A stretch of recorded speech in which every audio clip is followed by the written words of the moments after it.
to the Listening Time Podcast.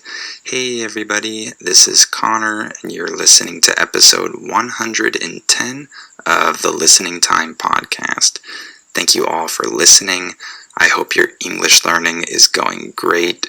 Remember that if you're a Spanish or a Portuguese speaker and you want to start reading fiction in English, you can purchase my ebook, which is a collection of 3 short mystery stories written in English and translated into Spanish and Portuguese.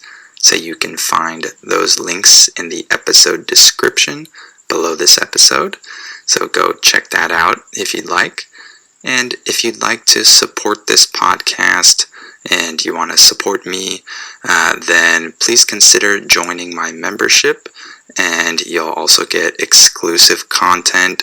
And specifically, if you're interested in my advanced podcast episodes where I speak fast at normal speed, then make sure to become a Listening Time family member, and you'll get 2 new advanced podcast episodes every month. So the link to sign up is in the episode description. That's patreon.com/listeningtime. All right, in today's episode, we're going to talk about American culture. This is a topic that almost everyone is interested in. People like learning about other cultures, and since you're learning English, I imagine you're somewhat interested in this topic. So I'll talk about a few elements regarding American culture in this episode, and I think that I'll probably do a part 2 because I'll want to talk about some other elements as well, because there are many things to talk about when it comes to American culture. So I don't know for sure, but I might make a part 2 episode if I need to. So that should be a good topic for today's episode. And remember that you have the transcript available, so you can use it to follow along and help you understand everything that I'm saying. So go down and click on that if you need it. And if you like this podcast, please give it a 5-star rating and write a review and share it with your friends or family members who are learning English. All right, let's get started. Are your ears ready? You know what time it is. It's listening time. Okay, let's talk about American culture. First of all, why is American culture so influential around the world? I'm sure that most of you, regardless of where you're from, where you live right now, you've probably had some influence from American culture, or you know a little bit about American culture. And I think there are several reasons for this. One reason is, of course, the US is where we produce a lot of the really popular TV shows, movies, music, and entertainment. And so this gets transmitted all around the world, and people see American culture through this entertainment.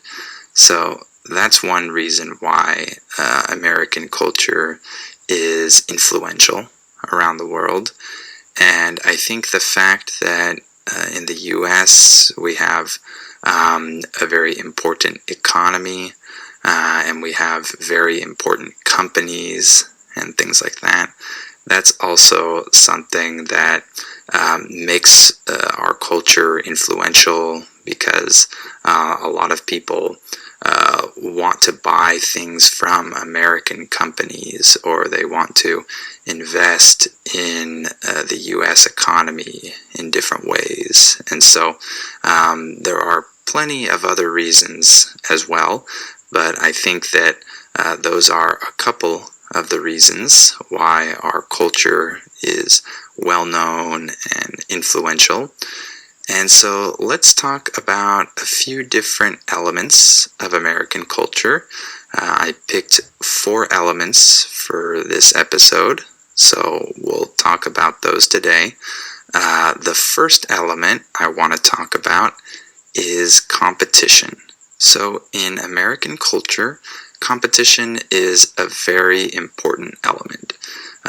It's something that influences a lot here. So, for example, let's talk about our economy. Traditionally speaking, the US has had a free market. This just means that there is very limited government interference in our markets. Nowadays, that's not exactly the case. We have a lot more government influence in our markets, and this is something that many people are not happy about because our economy is no longer what it used to be. It doesn't have the exact same elements and structure that allowed the country to succeed in the past. We still have relatively free markets compared to some other countries, of course, but not quite as free as the past. But in a free market, in this system of capitalism, competition is everything. In all honesty, competition is absolutely necessary. It's required in order for a free market capitalist system to run correctly, because we need to have competition among companies that want to get more customers, more clients, and so they have to compete with one another to make better products or offer a better service in order to offer something better overall, and to compete with each other, to innovate as well. This is something that is produced by competition here, is that companies or individuals or entrepreneurs are always trying to discover the next solution to some problem, or they're trying to invent something that will solve a problem or help push technology into the future. All of this depends on having competition. And in general, I would say that the US has an achievement culture, I'll call it. What do I mean by this? Well, I think that in the US, people really want to achieve great things. They want to leave their mark on this country or this world. In English, when we say that you leave your mark somewhere, this means that you do something significant, and so you contributed to something greater, and people remember you for this, for example. So people want to leave their mark before they die. They want to achieve great things, and this is a very natural desire in a lot of people here.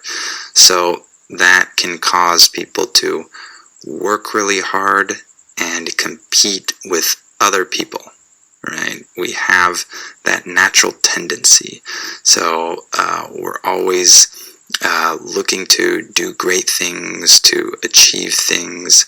Not everyone, of course, but a lot of people want to do this, and that leads to healthy competition. Sometimes this level of competitiveness can get a little bit out of hand. In English, when we say that something gets out of hand, this means that it gets out of control. So, of course, there can be a downside to having this level of competition in a culture because it might make people more stressed or compare themselves with other people a lot. So that can definitely have some negative effects if you can't handle this in the right way. But I think if you can handle this cultural element well, if you embrace competition, then it can be a very good thing for the country and for you and your achievements personally. By the way, the word embrace means that you accept and welcome something. Okay, so if you embrace competition, you accept this and you welcome this into your life. Okay? All right, the next element that I want to talk about is that in a lot of ways, the US can be an indirect culture. There are definitely some ways in which the US has a lot of directness, that's for sure, but in some other ways, the US is more indirect than most other countries. And the number one way in which the US is an indirect culture is in its communication. So, for example, it's much more common for people to ask questions in order to request something rather than give commands. So, for example, instead of saying, "Please do that for me," what most people would say is, "Could you do that for me?" Or, "Could you please do that for me?" So, asking the question instead of commanding this is a way to sound more polite. So, there are many times when students of mine give me commands. They'll say things like, "Please send that to me. Please do this. Please do that." And they add the word please, thinking that this makes the command sound polite. However, that's not always the case. In the US, we don't really like to hear commands that much. We prefer to hear the other person ask us a question to request that we do something. So it's usually better to say something like, "Could you," plus the verb, rather than "please" plus the verb. Okay? In all honesty, the please doesn't always make it feel really polite, right? It still sounds like a command, and that can be a little bit direct in some situations. There are other situations in which we do give commands, but we definitely give fewer commands than a lot of other countries. So you need to get into this habit of asking questions to request things if you live in the US or if you interact with Americans. This will really help your communication. And the US is also indirect in its communication, in its questions as well, because we tend to ask a lot of indirect questions instead of direct questions. For example, instead of saying, "Where is the bathroom?" I might say, "Could you tell me where the bathroom is?" Right? The question is indirect. I'm asking them, "Could you tell me?" I'm not asking them, "Where is?" So we don't always do this, but we do this really often, more so than in a lot of other countries. So as you can see, we tend to be pretty indirect in the way that we ask for things, in the way that we request things, etc.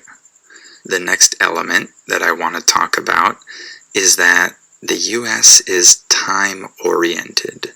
So what does this mean? Well, for example, you might have heard the phrase, time is money. Well, in the US, many people believe this to some extent. We don't actually think that time is the same thing as money, but time is a very valuable resource, and some people would say that time is even more valuable than money. So they don't want to waste their time because that's like wasting money, or even worse. So a lot of people have this attitude when it comes to time, and so this pushes them to try to use their time very wisely, make the best of their time, and to do as many things as they can with this resource. So, of course, this can have a negative effect sometimes because it can cause more anxiety or stress because people feel like they don't have enough time or they can't waste any time. That can cause some stress because people are more conscious of how much time they have left, and that can maybe draw their attention away from just enjoying the moment. So that can sometimes have a negative effect, but it can be positive in the sense that people manage their time well. They do a lot with their time. And people are usually pretty punctual compared to other countries. This just means that they arrive on time to events or to appointments, things like that. There are some things that don't require you to arrive exactly on time, and I'm not saying that Americans always arrive on time to every event, but when it comes to important appointments and things like that, people tend to arrive on time, or sometimes a little bit early even. So if you go to some other countries where people aren't as time oriented, this is much rarer. People don't show up early to appointments or things like that. So this is something that can be a positive in that sense, that people show up on time or they finish things on time. But for some people, they might not like this so much. They might prefer to have less strictness when it comes to arriving on time. So I think it depends on your personality. And of course, because we're time oriented, it's considered disrespectful to waste another person's time. It's like you're wasting their resources or even wasting their money. So, for example, if you're supposed to have an appointment at 4 p.m. with somebody and you show up at 4:20 and you don't call ahead to apologize and tell them that you're going to be late, this is disrespectful in the US. By the way, we can use the phrase call ahead. This just means that you call in advance. You call before the time. So you should call ahead and tell the person you're going to be late. If you don't do this, it's a little bit disrespectful because you're wasting the other person's time.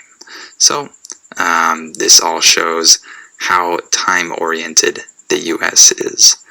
And one other element I wanted to mention is that the US is very individualistic. You probably already know this. In the US, people tend to take care of themselves and rely less on other people. By the way, the word rely just means depend. So people depend less on other people in general.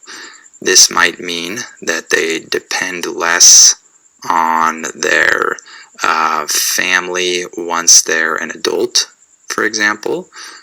So I know in some countries it's common for adults to still rely on their parents, and they might still live at home at a later age, or they might still need their parents for many reasons. In the US, traditionally, you don't do that once you're an adult. However, nowadays, this is changing a lot.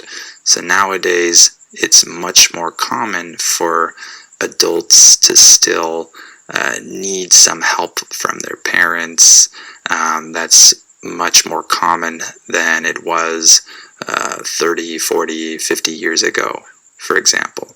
So that has changed a little bit, but in general, people still try to take care of themselves, and people really want to make their own decisions.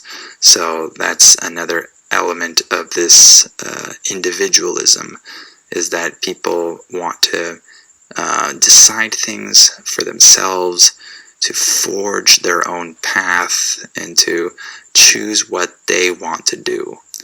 In English, if we say you forge your own path, this just means that you create your own way. So that's what people like to do in general here. And it's common for people to, for example, live far from their extended family once they become an adult, and once they start their own family, that becomes their new family. I'm not saying that their parents and siblings aren't their family anymore, of course not, but their priority is definitely their own family, their wife, their husband, their kids. So that is definitely the priority, and most people spend less time with their extended family when they're an adult, and that's something that I've noticed that is different in other countries where people still see their cousins and aunts and uncles and all these people a lot when they're an adult.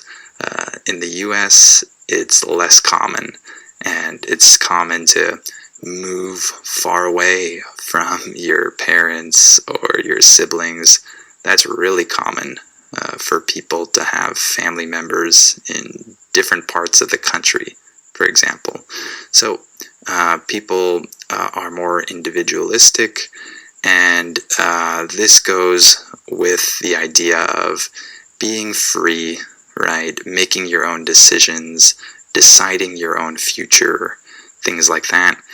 Of course, there are some positives, and there can be some negatives to this, as with all of these elements. All right, why don't we stop there for today? I might make another part to this so I can talk about some more cultural elements in the US. Hopefully you learned something from this episode, and hopefully it was interesting for you. Remember that if you're a Spanish or a Portuguese speaker, you can purchase my ebook, my collection of 3 short mystery stories, to practice your reading in English, and you have the translation to help you with that.